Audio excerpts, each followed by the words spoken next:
This episode of Skirmish Supremacy is brought to you by Reformation Brewery, the official beer of your game night.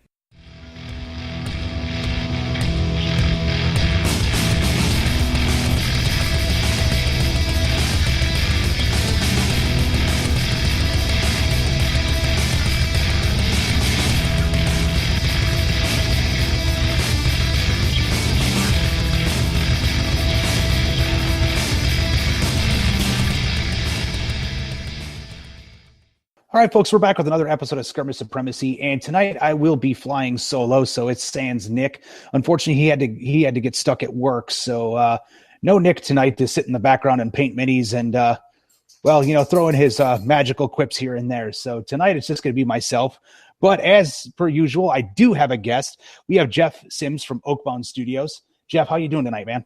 Yeah, good, thanks. Yeah, it's quite late here, so just got back from a meeting for planning a gaming convention, so a bit drained, but I'll try.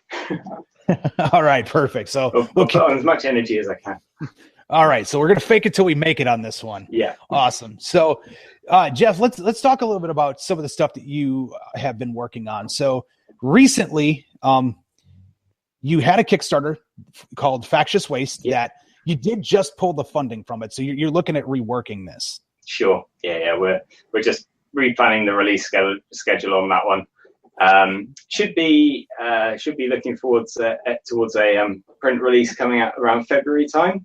But we're going to put the rulebook out as a PDF first, get people playing the game, and we'll be running a live campaign so people can post the updates with their gangs, and we'll be putting scenarios on there and building a narrative for the world, so people can engage with that and get a feel for how the game plays and how the world works.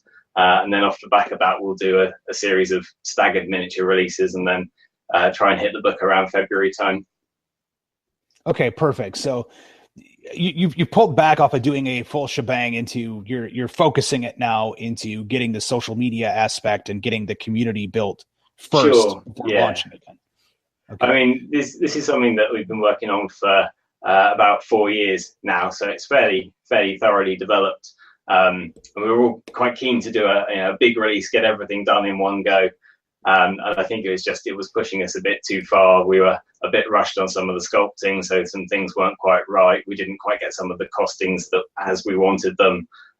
So we could have carried on with the funding, and we could have probably made it to our goal, but it wouldn't have been quite the full-blown thing that we wanted it to be. So I think it's better to do lots of small releases and get everything right and everything perfect and release a bit at a time rather than rush to put everything out all at once and have the quality suffer a little bit because of it. Right, and that makes perfect sense. We've had a lot of guests on the show that are, if you want to call them new companies or smaller companies, where they go through a lot of the same thing that you just went through. Where sure. They start to say, should we, shouldn't we? Do we cancel now in order to work on our quality to come back again? Because are we giving people what they want? Are we just kind of doing it halfway, or are we settling? So, especially on projects like this, it's a passion project, and the last thing you want to do is you don't want to settle. No, exactly. Yeah. Right. So, let's talk about it a little bit. So you have a company called Oakbound Studios. Mm-hmm. Okay. Now, you have the game that you just put on Kickstarter called Factious Waste. Is there anything else that you guys do with Oakbound? Yeah, so we've got 3 ranges if you count the Factious Waste. We've got the Woods, which is our Celtic fantasy setting. We've got Legends of British Steampunk, which is a 19th century steampunk setting, and Factious Waste, the post-apocalyptic gang skirmish. But they all work off the same rule set, so it's a tabletop miniatures skirmish set. And if you learn the rules for one, you can play all of the games, all of the settings. But they each have custom action tables and different equipment available and things as befits the setting. So. Right. So, how does that system work? Yeah, it's a diceless system. So you use dice to score, but you don't roll them. There's no card drawing. There's no element of chance in that respect. But each of your models has a stamina rating, which determines how much they can do within their turn. And you pick actions for them from action tables, and the combination of those actions affects how effective they are on the tabletop. It's very much based on their core stats. So you have 5 core stats: your nous, your perception, your nerve, your agility, and your strength. And they combine into secondary stats, which give you values and ranges on the table. So, for instance, your accuracy range, which is what you use for shooting, is based off your perception and your nerve put together. So the steadier you are under pressure, and the better your vision, the more accurate your shots are. And then you can boost that further by aiming, by not moving, by picking a target that's not moving, and so on and so forth. So the way that you stack your actions against the actions of your opponent affects how successful you are in achieving outcomes on the tabletop.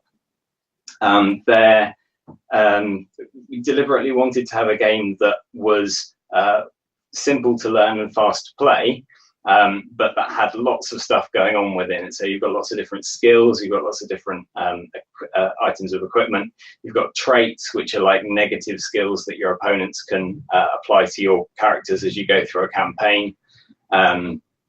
And then you've got lots of different circumstances that will affect the values on the tabletop. So the core principles are really quick to pick up, but there's a lot of weight behind it for you to think about in terms of strategy, planning, and moves on the tabletop. Okay, excellent. So being diceless allows you to determine how things are going to hit compared to just, my character is normally really good at doing this. I roll the dice. Hey, look at that. I failed. Yeah. So you can, if your head's in the right place, you can work out a few sort of moves ahead how things are likely to go down. But what you can't take into account is what your opponent's going to do in the meantime, which could scupper your plan. So it's not totally mapped out ahead of you, but you can get a pretty good idea how things are going to go down if you spend time thinking about it. Right. Okay. So that's a good point, because I know that when a lot of people hear of games that are diceless, the first thing they go to is Euro gaming. And with Euro gaming, usually depending upon, and when they think Euro gaming, they think board games. Usually with Euro gaming, they start thinking it's like, oh, I know if I do this, this, this, and this, I can just win. Yeah. So it's quite deterministic. Yeah. So obviously in a case like this, because there's so many different actions, models all have different skills. It really depends upon what your opponent does as to how you're going to act and react to that, even though you're not rolling dice. Yeah, and the reaction's really important, because as well as spending the stamina in your activations to do things with your models, things that other models do will force you to react to them. So, for instance, if you get shot at, if you're in the position where you can see the shot being taken, you can choose to duck or fling yourself behind cover or something to get out of the way. But if you're facing in the wrong direction, or you can't see the shot being taken and it whizzes over your head, you're still going to have to react to it. And if you don't have enough stamina left to react as you want, you're going to end up hitting the deck, and then it's going to take you a long time to get up again. So you have to sort of balance getting the most out of your actions in your activation, but being able to respond to what your opponent's doing at the same time. Nice. Okay. So it definitely lends itself to a little bit more of a open determination of what you're going to do. It's not a matter of, well, I'm just better at the skill, so let's hope I roll high. Again, going back to that, I'm better at the skill, let's just hope I roll high enough to do it. Yeah, sure. Yeah. Okay, excellent. So I take it there's different skills that allow for, models to have, say, sniper, where, suddenly doing that, not moving with the perception and everything else gives them extra bonuses. Gives them a better stack. Yeah, definitely. Okay. There's also things like, for instance, one of the things you can do is going on the alert, which is kind of like being in Overwatch, basically. You wave your activation, but then the next time your character perceives something happening, they can respond to it. And normally you respond after the model has taken its movement. So if it's running across in front of you, you get to take your action after it's completed its movement. So it may have run behind a building, but there's a skill, for instance, that allows you to take your action at any point during that move. So you could choose to hit them when they're midway through, because your character is better at biding their time and responding to the stuff that's going on. Right. They're a little bit better at staying frosty. Yeah, exactly. Yeah. Okay, perfect. So it's a diceless system. It seems like it's fairly easy to use. Obviously, there's a lot of depth in the fact of the determination of the actions that you use. So you have 3 games out with them. One of them being a British steampunk, one of them being a kind of a Celtic fantasy. And then, of course, there's the Factious Waste, which is the one that we're really going to touch on the most tonight. Sure. So let's talk about the Factious Waste and kind of its background and like some of the factions, and kind of give people an idea of the flavor of what they can expect when you go ahead and do the relaunch. Yeah. So the premise of Factious Waste is that a series of events have led to a situation where you've basically got society split into two halves. They're unequal halves, but they're two halves effectively. So you've got the tech elite, who are living in these very comfortable biodome environments called in-world, and you've got everyone else who's living out in a wasteland that's totally devoid of any natural resources. Most vegetation is dead, most animals are non-existent anymore, and that's where the game is set, in this wasteland environment. And out there are two big companies, if you like, that are running the show. There's Gen Power, who are the electric company, and pretty much everyone who isn't living a cushy life in world is walking on the treadmills that generate the power for Gen Power, generate all the electricity for the world.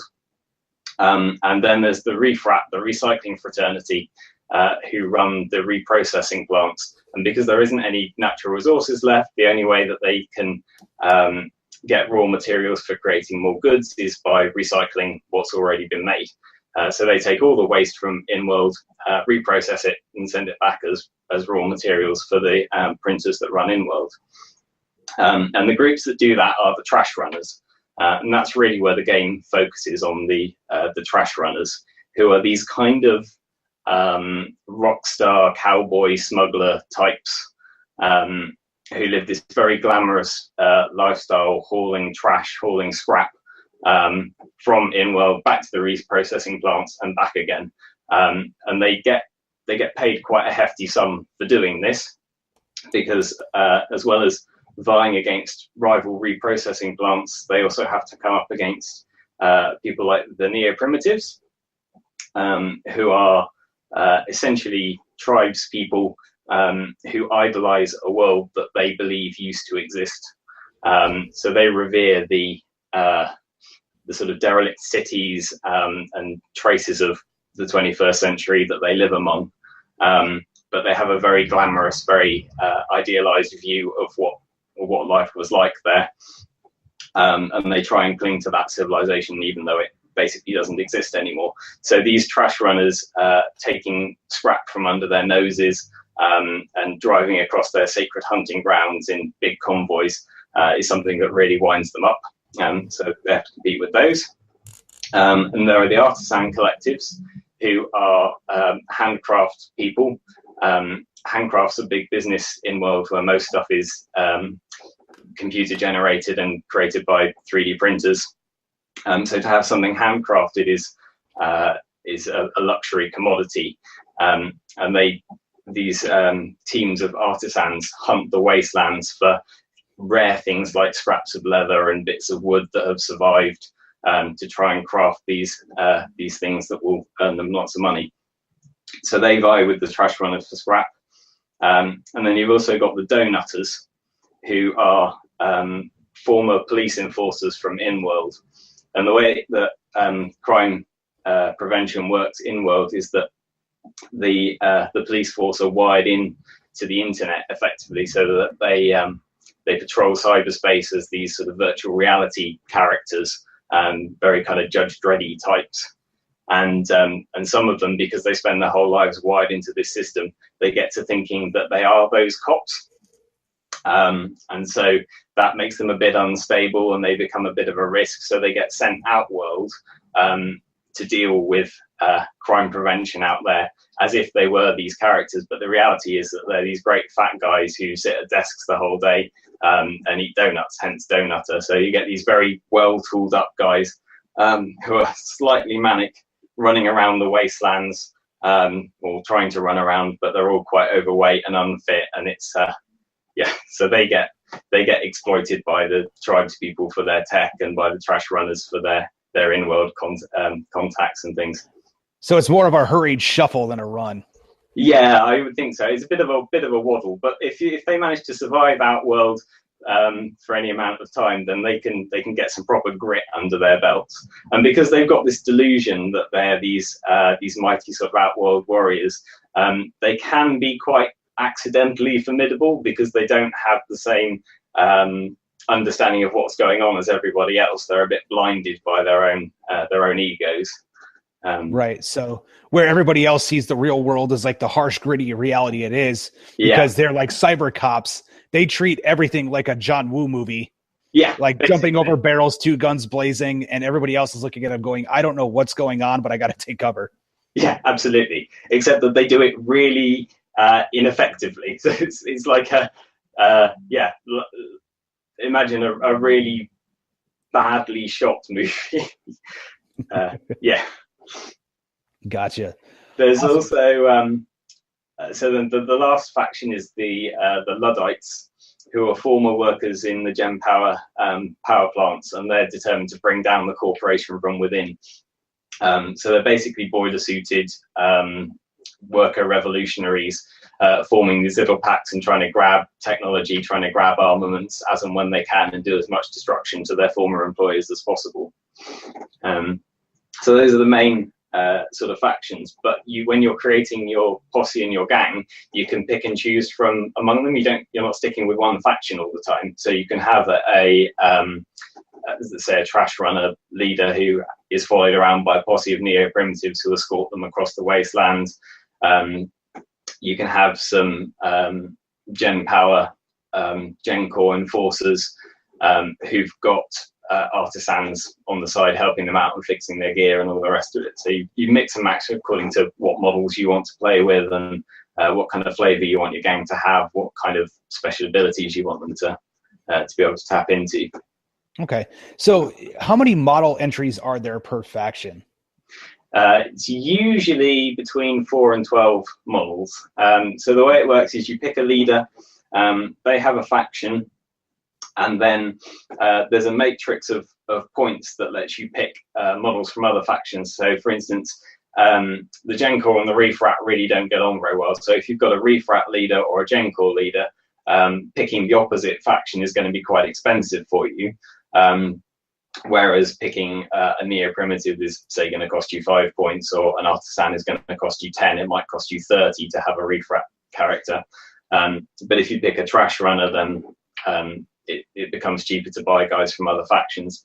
So if you were to take, for instance, a neo-primitive posse, all of neo-primitives, you can get 12 slots quite easily, but they'll be suffering in terms of their armament. They'll be quite highly skilled because neo-primitives have quite a high training rating, which means that you can buy them skills, you can advance their stats. So they're quite physically able, but they don't carry a lot of tech with them. Whereas someone like a Gen Core officer, for instance, comes with a lot of tech behind them. They've got souped up suits and electric weaponry and that kind of thing that helps them out. Right. So, but yeah, 12 would be probably the maximum, certainly for a starting gang, if you didn't mind waiting a little bit to build up your tech supplies. But if you want to go for some sort of quite well statted up starting characters with a decent amount of kit behind them, then yeah, 4 or 5 is about normal. Okay, so you kind of have that option of playing like your small elite force or your horde of just dudes with pointy sticks. Yeah, exactly. Yeah.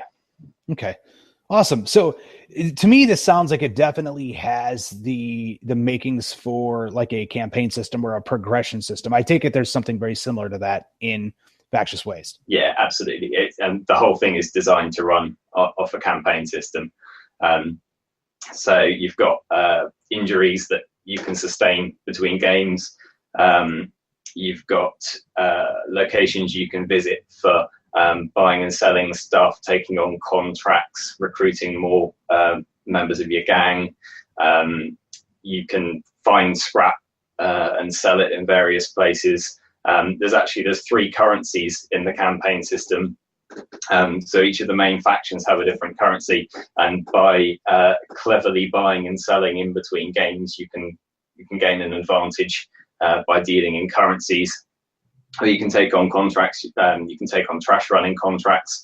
You can take on sort of hitman contracts. You can take on information gathering contracts, and they will span over a number of games. The games themselves have an experience point system built in within them. So as you're playing, you gain a certain number of experience, which you can trade in for currency, or you can trade in for special abilities in between games, for advancing your characters, for generating skills, for applying negative traits to your opponent's characters. When you start working with vehicles, you can take them to a chop shop, you can get them adjusted, you can get bits added onto them, accessorized, sell them off for more than you bought them for. And the games themselves are very heavily scenario based. You can play just a basic gang skirmish, but in the book at the moment we've got 25 different scenarios. Oh wow! Okay.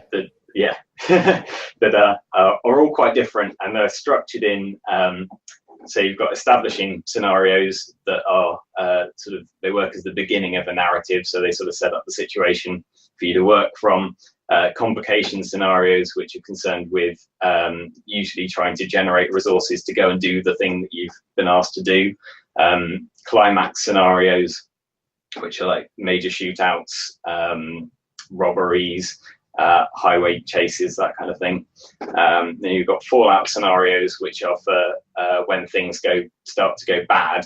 So if you've got a gang that's either getting too big for its boots, or there's a gang that's been hit by hard times recently, you can play a fallout scenario, and you'll either come out doing phenomenally well, or you'll come out really badly, and your gang will suffer consequences of having failed the scenario. And then there are catastrophe scenarios, which are quite good ending scenarios. So if you want a final dramatic climax to your narrative, you stick a catastrophe scenario in there, and it's got all kinds of random atmospheric conditions, stuff falling down. It's good to real sort of disaster movie stuff to end your narrative on. Okay.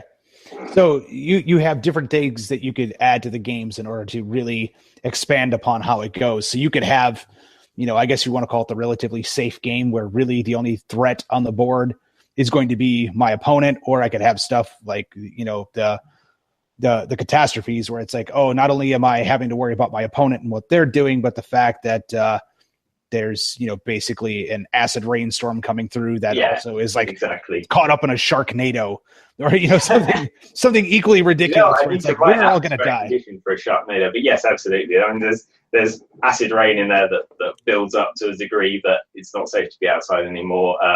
There's sort of sandstorms that will blow in and affect shooting and shouting and ordering models in various directions.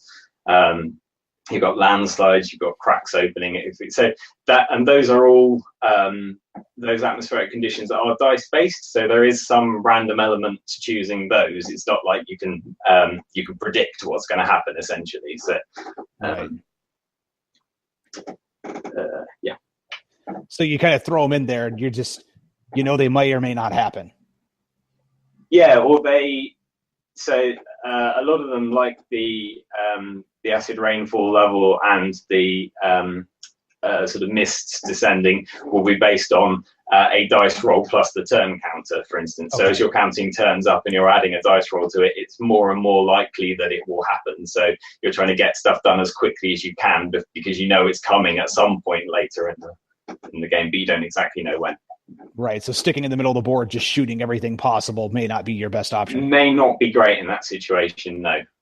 And in fact, sitting in the middle of the board, shooting everything possible is very rarely a good option in this game. I have to say, it's combat is really lethal when it happens. So if your model's getting shot at, unless you've got a good plan for getting them out of there, they're in trouble. But you have to be in the right position when you initiate the combat, otherwise it can go badly for you. So a lot of the game is based on sort of trying to maneuver your models to maximize their efficacy, is that the word? Their effectiveness for when they finally make the strike. Okay, cool. So there's definitely a lot that's going on in the game. So 25 scenarios, which is quite a bit for, just about any war game on the planet, since I think most war games, if they have scenarios, there's maybe 6 to 10 in a book. Yeah. So you're outdoing it. You're shooting for the stars on that one. So it's definitely a good thing to see. So that way it gives people a lot of stuff to do right off the bat. So the game is, as far as that goes, the game's not going to get stale. No, and the idea is to be able to put into the book enough that will give you the bare bones of what you need to create a storyline. It's very much based to be a narrative. It's almost, when I was building the Celtic fantasy setting, I was marketing it as a tabletop role play game. So the idea was that you're very heavily invested in your characters. And there was that degree of role playing in there as well as the skirmishing. Not billing this one as a role play game because it sort of felt like the role play market was quite distinct from the tabletop miniatures gaming market. And I don't want to give to people the impression that this isn't a skirmish game, because this is a skirmish game essentially. But it's one that will encourage elements of subterfuge, and you can do things like intimidating your opponent's models, or if you have the time and the sort of models around them, you can spend some time charming your opponent's models to try and get them on your side. Excuse me. So there are definitely ways of playing it to characters' strengths other than just going in there guns blazing and expecting a victory.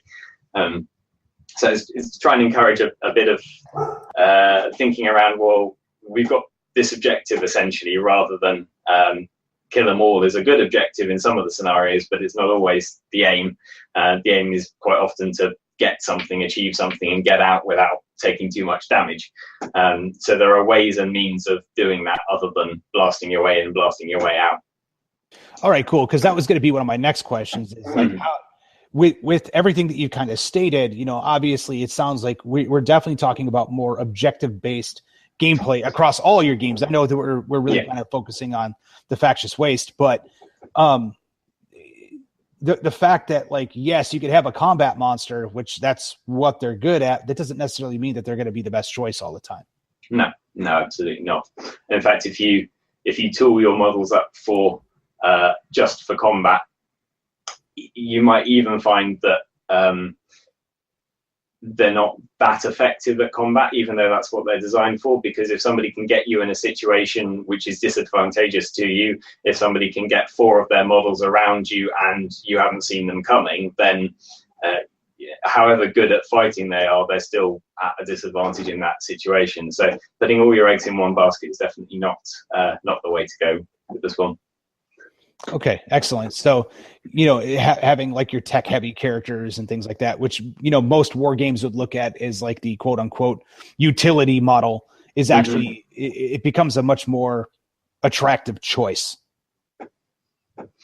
Yeah, it's definitely good to have some strengths. So particularly from your leader, in order to maximize the use of the posse, the use of the gang, you definitely, for instance, want to give them a high presence, which is a high nous and a high strength. So that effectively becomes a command value for them, because it's an activation-based game, and your models activate in order of their decisiveness value. So rather than I move a model, you move a model, or I move all my models, you move all your models, you might have a character who's decisiveness 8 and a character who's decisiveness 7, and all of your opponent's stuff are decisiveness 6. So your 8 and your 7 move, and then all of your opponent's 6s move. You effectively count down. But you can get models to activate out of sequence by issuing orders to them, and that's especially the function of the gang leader. So you do want to take some account of what you want to do with them when you're designing the characters. There's no point having everyone just as a general dog's body, because you miss out on quite a lot of the sort of subtleties and the strategy of the system. So you definitely want to have a think about what roles you're going to get them to fulfill. But obviously, you'll only know that once you've played a few games. Once you've kind of got to grips with how the system works, you can design a game, you can design a gang that's more effective, essentially, rather than just building something that you like the look of. But I'm quite a fan of games that you get a bunch of models and you think, you know what, they look good together, I'll stack those up. And that's definitely something that you can do with this. It's really quick. It takes like 5 minutes to build a gang, if you're just looking at models and not thinking too hard about the strategy behind it. Okay, so overall, like gang creation, like if you're sitting down and trying to, either just build what looks fun or even, just trying to optimize, it doesn't sound like it takes very long to dive in and really get that built up. No, it really doesn't. It's a 3-stage process. It's create your leader, recruit your deputies, equip your posse, and that's it. And you may, if you're concerned about balancing stuff, so you may get to equipping your posse and find that you're short of a bit of equipment and you need to go back to recruiting your deputies and juggle that around a bit so that you've got a bit more leeway to get the tech that you want in there. But it's very easy to step backwards and forwards through them, and yeah, it's quick. It's 5 to 10 minutes, 20 minutes at the most to get a warband ready to go on the table. So it's pretty quick. Cool. All right, yeah. So that sounds like it's pretty approachable to most games out there. When you hear about something that's very RPG like, I guess, or RPG adjacent, sometimes in the wargaming world that can end up turning people off because they're like, well, I just want to set models on the table and go pew pew pew until things go away. Yeah. I'm a big fan of laser burn. I don't know if you are aware. Some people will be aware of laser burn, which is a very, very complicated sci-fi system from, I think, the 80s, maybe even the 70s, maybe even be earlier than that. But this very convoluted system where you've got charts and tables for everything, and you're down to sort of choosing individual ammunition. And when you get hit, you've got to determine which part of your body is hit and then what it does to that part of the body. So you're getting really sort of into the minutiae of it. And I wanted to do something that had that kind of detail, that kind of feel to it, as opposed to something, I can't think of anything off the top of my head, but one of these games where you stick some models on the table, you roll some dice, and that does it. That's your game. I wanted to have something that had that level of detail, that level of intricacy to it, but without all of the complexity, all of the charts that Laserburn has. You should be able to play this game without a calculator handy. So that's what I've gone for, which I hope it works like that. I think it works like that. So all you're doing is deciding what you want your characters to do, and then reading down the appropriate action table, or memorizing even, but look down the action table and go, right, he's walking over there, he's opening the door, he's walking across the room and then shooting this guy. And it's very easy to just pick the actions, work out if you've got enough stamina to do it, and you get as far as you've got stamina to allow you to move. You don't have to cross-reference anything. You don't have to get a pen and paper out and work out what's going on. So yeah. Okay, cool. So it definitely, it sounds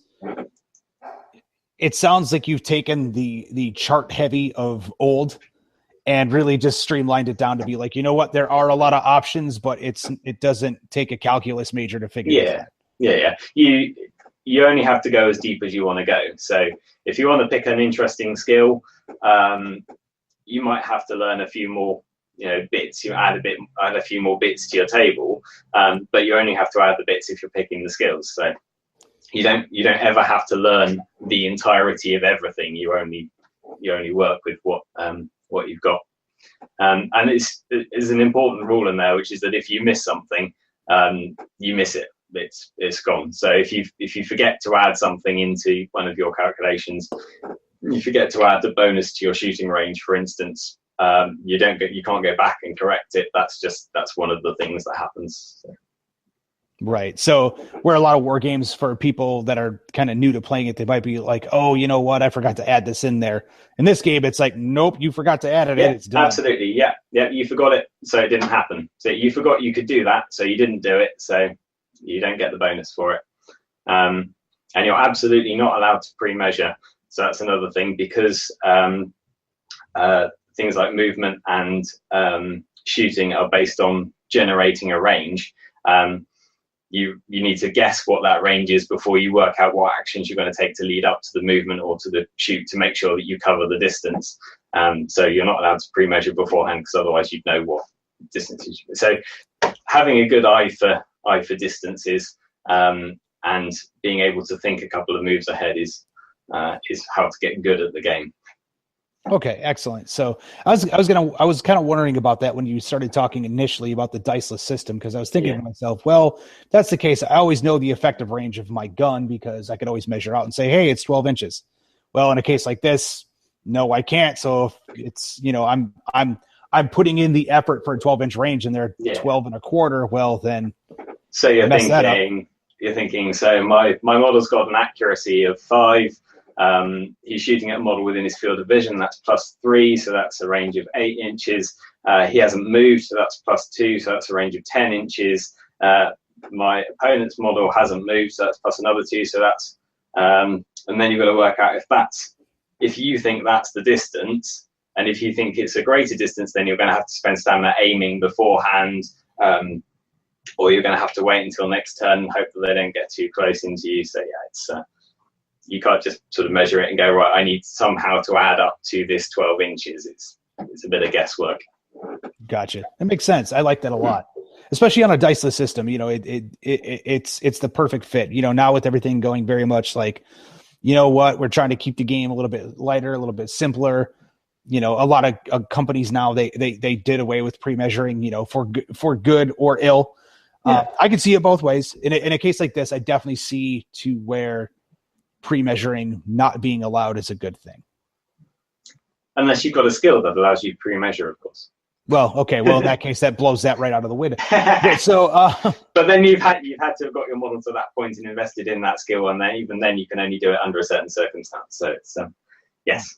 Gotcha. Okay, so this is definitely an advanced skill that after you've played the game quite a few times, you're not going to forget about this one. Sure. Okay. So as far as it goes, like, for ease of entry for like someone who's brand new to wargaming, how easy is it for people to play the game? I'd say pretty easy, because you effectively you can pick up a pre-generated gang. There's a pre-gen gang in the rule book, and then you just start reading on the action tables. There really isn't that much in terms of core principles to pick up. It's basically what you can see, what each of your stats does, how much stamina you've got for moving around, and what your decisiveness is. So how early do you go?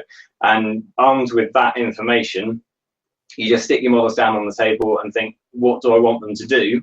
Looking at the action table will tell you how much stamina it takes up and how far they can go. So it's very, in terms of principles, it's very light. Getting good at it is possibly another thing altogether. Right, of course. But if you're playing it to the characters and you're saying, okay, well, this character has this kind of attitude, so they would do this, you can do that pretty effectively and pretty easily. So yeah, I think it's a game that can be picked up within an hour, certainly, and games only take sort of 90 minutes to 60 to 90 minutes rather to play through a scenario, so they're pretty fast. And you ease your way into it as you go, and you pick up as much as you need for the actions that you're undertaking at the time.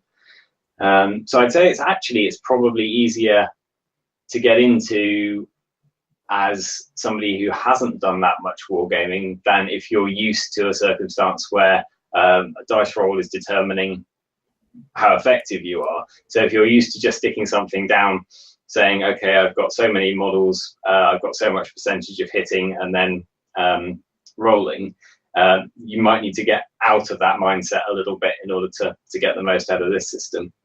Right, because now you have to determine how much effort am I putting forward in order to make sure I succeed at this one particular facet of what is going on. Yeah, absolutely. Yeah.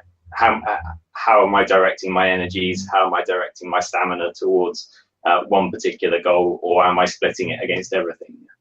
Right, which makes perfect sense. So with all of that said, obviously, I know that the last Factious Waste came down. You were talking about doing a relaunch on it in February to Kickstarter, correct? Yeah, possibly to Kickstarter, probably to Kickstarter, but maybe to pre-orders if we get enough interest. Just pre-orders on the website. One of the things that the Kickstarter's been really good at is drumming up some interest. I've had a lot of people saying, "Oh, it's a real shame that the Kickstarter didn't complete. Stay in touch. We'd like to know what happens with the next bit." So the next bit is happening quite fast, and that's the live campaign that's starting in a week's time with the PDF rulebook launch. So hopefully it'll start drumming up some interest. We'll get some people playing that game. We'll attract some more people into the live campaign, and then we may have enough people interested by February to just run with a pre-order. But if not, we'll hit Kickstarter with it again. Yeah.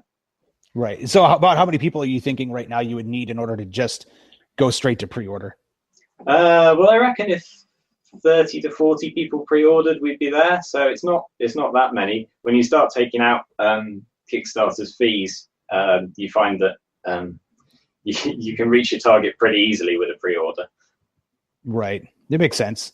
Yeah, because they're usually taking anywhere between 10 to 20%, depending upon the Kickstarter and what you're running and yada, yada, yada. That's a lot. And also they add in the shipping and things to your total. So what you're getting is never quite what you think you're getting. So it's quite complicated trying to work out a Kickstarter, actually. It's a lot easier to work out a pre-order. Yeah, and I can see that. So 30 to 40 people would, successfully fund, heavy quotes, your pre-order in order to get the printed rule books out there. Yeah. Now, you said that in the meantime, you are doing some model releases on the website. Yeah, that's right. We'll be looking at the models that were sculpted for the Kickstarter, picking I think initially the best dozen from there. We'll be getting those cast out and released, and then hopefully the sales from that will fund the next dozen and the next dozen and the next dozen. And it'll give us some time to work on finishing off the sculpts as well, because there were quite a few of them that we got to the Kickstarter and they were more or less done, but not quite tweaked, not quite where we wanted them. So it'll give us a bit more time to work on them and a bit more space, which is always a good thing. Right. Excellent. So where exactly can people find the information in order to jump in on the campaign and start learning Factious Waste? So our website is oakbound.co.uk. There's a Factious Waste page. If you click on that, it'll direct you to where you need everything. You can also follow us on Facebook, Oakbound Games on Facebook. Follow us on Instagram, and the live campaign is going up at factiouswaste.blogspot.com. That'll have scenarios on it. It'll have all the different factions on it. It'll have equipment lists, and it'll have listings of the posses that are currently playing in the campaign, so that you can chart their development and see how you're doing against everyone else's. And we'll be putting up weekly news under the various locations that are listed on that site. So it may be that one week a particular desert area blows clear of scrap, and then everyone can dive on there and get as much as they can from it, but it'll be gone by the next week. So it's a question of sort of staying in touch with what's on the site and checking out the scenarios as and when they come up. Awesome. So you definitely are out there pretty much everywhere. You're on Facebook, you're on Instagram, you're on the web. Yeah. I take it you don't have any Twitter handles? No, I don't currently. No, Twitter is not something that I've gone into. That's okay. Our Twitter is pretty much barren as well. So I don't worry about it too much myself. I know Nick sometimes is like, well, we got to use it more. To hell with it. I'm always saying, you know what? We do a lot on Facebook and Instagram. I think we're good. Yeah. But I think do a few things really well rather than lots of things. Okay. Yeah. Yeah. Awesome. Well, Geoff, I definitely got to thank you for coming on, man. You definitely opened my eyes to the game itself, because, I know you sent us some rules ahead of time. Both of us have been really busy, unfortunately. Yeah, I was gone twice from the state this month traveling. So, just crazy busy. But we're definitely going to be checking this out. And folks, for those of you listening, you love the post-apocalypse like Nick and I do. You want to jump in on a campaign, especially for a game that's going to be, fairly new, and you want to see how it's going to play and how you can help improve and shape it. Definitely check out the Factious Waste campaign for that. and buy the models when they come out, and look for that Kickstarter or the pre-order coming out in February. Excellent. So, yes, excellent. So, Geoff, again, thanks for coming on, man. Thanks for having me. Yeah, absolutely. So, folks, that's going to wrap up this episode of Skirmish Supremacy. We will see you next time. Thanks for listening to another episode of Skirmish Supremacy. To see more of the antics that Nick and I do, you can check us out on Facebook at Skirmish Supremacy. We also have Twitter, which we can be reached at Skirmish Supreme, because apparently Skirmish Supremacy does not fit in Twitter. And if you want to email us directly, you can reach us at tim@skirmishsupremacy.com or nick@skirmishsupremacy.com. Thanks for listening.